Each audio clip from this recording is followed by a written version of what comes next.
रामपुर गांव के बाहर एक पुरानी वीरान हवेली खड़ी थी।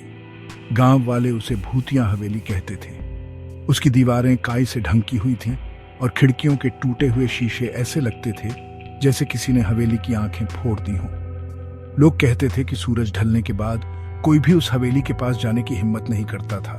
उनका मानना था कि रात में वहां अजीबोगरीब आवाजें आती हैं और परछाइयां नाचती हैं। बड़े बुजुर्ग बच्चों को उस तरफ जाने से सख्ती से मना करते थे और उस हवेली से जुड़ी सैकड़ों डरावनी कहानियां सुनाते थे जो पीढ़ी दर पीढ़ी चली आ रही थीं। इसी गांव में रोहन नाम का एक नौजवान लड़का रहता था। वह शहर में पढ़ता था और छुट्टियों में अपने गांव आया हुआ था।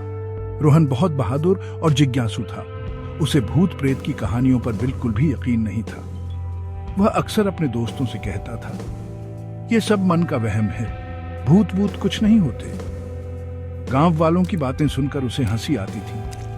उसके लिए यह हवेली सिर्फ एक पुरानी टूटी फूटी इमारत थी जिसमें शायद चमगादड़ों और कबूतरों ने अपना घर बना लिया होगा। वह हमेशा से इस रहस्य को खुद सुलझाना चाहता था। एक दिन रोहन ने अपने दोस्तों से शर्त लगा ली। शर्त यह थी कि वह उस भूतिया हवेली में पूरी एक रात अकेले गुजारेगा। उसके दोस्त पहले तो घबरा गए और उसे ऐसा करने से मना करने लगे। उन्होंने उसे गांव वालों की कहानियों की याद दिलाई, लेकिन रोहन अपनी जिद पर अड़ा रहा। उसके लिए यह सिर्फ एक शर्त नहीं थी, बल्कि गांव वालों के मन से अंधविश्वास का डर निकालने का एक तरीका भी था। उसने सोचा कि जब वह अगली सुबह सही सलामत बाहर आएगा तो सब लोग मान जाएंगे कि भूत सिर्फ कहानियों में होते हैं, असलियत में नहीं। शर्त के मुताबिक उस रात चांदनी भी बहुत हल्की थी और आसमान में बादल छाए हुए थे। रोहन ने अपनी टॉर्च, पानी की बोतल और कुछ बिस्कुट अपने बैग में रखे और हवेली की ओर चल पड़ा। जैसे जैसे वह हवेली के करीब पहुंच रहा था, हवा में एक अजीब सी ठंडक घुलने लगी थी। दूर से कुत्तों के भौंकने की आवाज आ रही थी जो माहौल को और भी भयानक बना रही थी। हवेली का विशाल लोहे का गेट झंग खा चुका था और एक अजीब सी चरमराहट की आवाज के साथ खुला, जैसे कोई अनिच्छा से किसी को अंदर आने दे रहा हो। रोहन ने एक गहरी सांस ली और अंदर कदम रख दिया। हवेली के अंदर घुसते ही उसे एक अजीब सी बास महसूस हुई, जैसे बरसों से बंद पड़े किसी कमरे में होती है धूल, सीलन और सड़ती हुई लकड़ी की मिली जुली गंध। उसकी टॉर्च की रोशनी में चारों तरफ मकड़ी के जाले लटक रहे थे। सामने एक बड़ा सा हॉल था जिसकी दीवारों पर लगी तस्वीरें धूल की मोटी परत के नीचे छिपी हुई थीं। हॉल के बीचों बीच एक पुराना ढका हुआ फर्नीचर पड़ा था जो किसी सफेद कफन में लिपटा हुआ सा लग रहा था। हर तरफ खामोशी थी, इतनी गहरी खामोशी कि रोहन को अपने दिल की धड़कन भी साफ साफ सुनाई दे रही थी। वह धीरे धीरे आगे बढ़ा। उसके जूतों की आवाज उस खामोशी को चीर रही थी। रोहन ने सोचा कि वह रात गुजारने के लिए कोई सुरक्षित कोना ढूंढ ले। वह हॉल से गुजरकर एक लंबे गलियारे में पहुंचा। गलियारे की दीवारों पर कई दरवाजे थे जो शायद अलग अलग कमरों में खुलते थे। उसने एक दरवाजे को धीरे से धक्का दिया। कब्जों की तीखी चरमराहट के साथ दरवाजा खुल गया। अंदर एक छोटा सा कमरा था जिसमें एक पुरानी चारपाई और एक टूटी हुई अलमारी रखी थी। खिड़की से हल्की चांदनी छनकर अंदर आ रही थी, जिससे कमरे का नजारा और भी डरावना लग रहा था।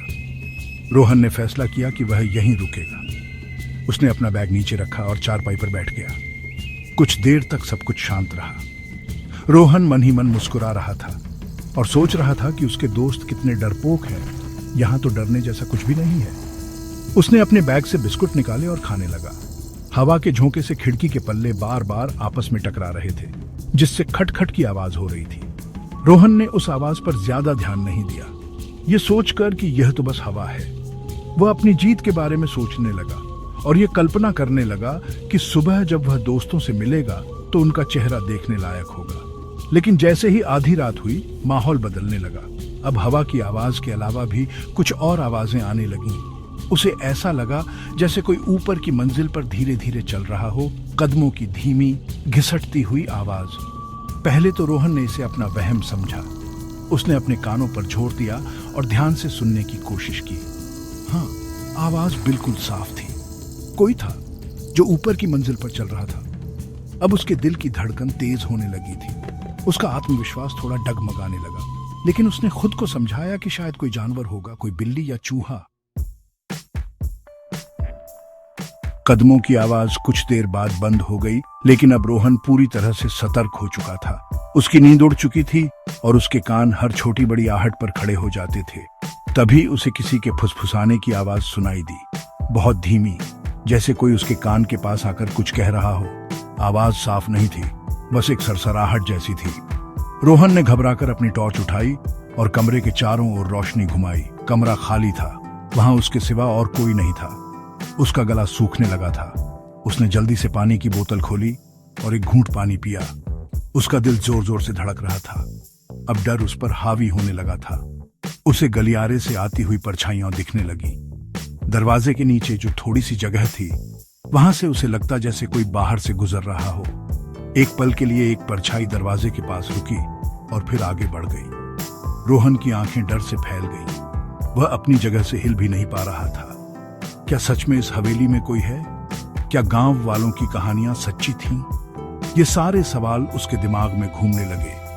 उसने कसकर अपनी आंखें बंद कर ली, ये सोचते हुए कि शायद ये सब उसकी कल्पना है, उसके डरे हुए मन का खेल है। कुछ पलों की खामोशी के बाद उसे एक बच्ची के रोने की आवाज सुनाई दी, धीमी सिसकियों भरी आवाज जो हवेली की दीवारों में गूंज रही थी। यह आवाज इतनी दर्द भरी थी कि रोहन के रोंगटे खड़े हो गए।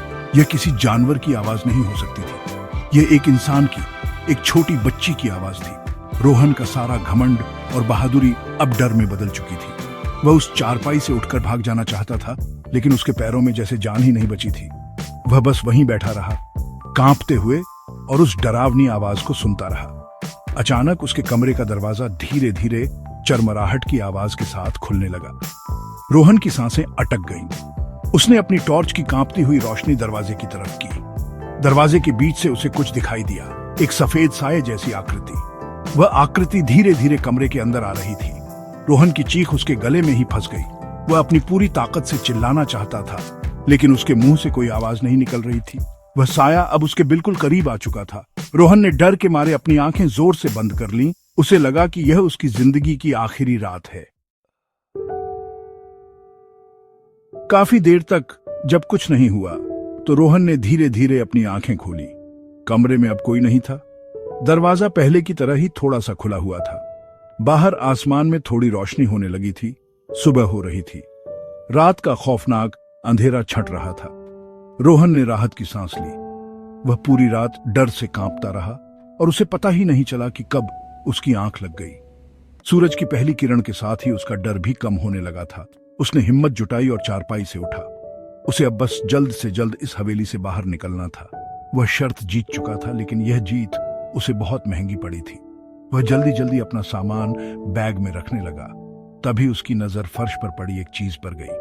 दरवाजे के पास एक छोटी सी पुरानी गुड़िया पड़ी हुई थी। गुड़िया बहुत पुरानी लग रही थी। उसके कपड़े फटे हुए थे और उसका चेहरा धूल से सना था। रोहन को याद आया कि जब वह रात में कमरे में आया था, तब यह गुड़िया यहाँ नहीं थी। तो फिर यह कहां से आई? क्या यह वही साया था जो रात में उसके कमरे में आया था? यह सोचकर ही उसकी रीढ़ में एक सिहरन दौड़ गई। उसने जल्दी से उस गुड़िया को नहीं छूने का फैसला किया और दरवाजे की तरफ बढ़ा। जैसे ही वह हवेली के मुख्य हॉल में पहुंचा, उसने देखा कि सुबह की रोशनी में हवेली उतनी डरावनी नहीं लग रही थी। तभी उसकी नजर एक कोने में बैठे एक बूढ़े आदमी पर पड़ी। वह आदमी बहुत कमजोर लग रहा था और उसने फटे पुराने कपड़े पहने हुए थे। रोहन उसे देखकर चौंक गया। बूढ़े आदमी ने रोहन को देखकर धीरे से मुस्कुराया और कहा, डर गए थे क्या बेटा? डरो मत, मैं किसी को नुकसान नहीं पहुंचाता। रोहन हैरान था। उसने पूछा, आप कौन हैं और यहां क्या कर रहे हैं? बूढ़े आदमी की आंखों में आंसू आ गए। बूढ़े आदमी ने कांपती हुई आवाज में बताया, यह हवेली कभी मेरा घर हुआ करती थी। मेरी एक छोटी बेटी थी रिया। वह इसी हवेली में खेलते खेलते एक दिन सीढ़ियों से गिरकर मर गई। उसके जाने के बाद हम यह हवेली छोड़कर चले गए, लेकिन मैं अपनी बेटी को नहीं छोड़ सका। मैं हर रात यहाँ आता हूँ, ये सोचकर कि शायद वह मुझे मिलेगी। रात में जो आवाजें तुमने सुनी वे मेरी ही थी। मैं उसे ढूंढते हुए हवेली में घूमता रहता हूँ और कभी कभी उसके खिलौनों से खेलता हूँ। यह सुनकर रोहन हैरान रह गया। तो हवेली का भूत कोई और नहीं बल्कि एक दुखी पिता था, जो अपनी बेटी की याद में यहां भटकता था। रोहन को अपनी सोच पर शर्म आई और उस बूढ़े आदमी के लिए बहुत दुख हुआ। हवेली का रहस्य सुलझ चुका था, लेकिन यह कहानी भूतों से ज्यादा इंसानी दुख और अकेलेपन की थी।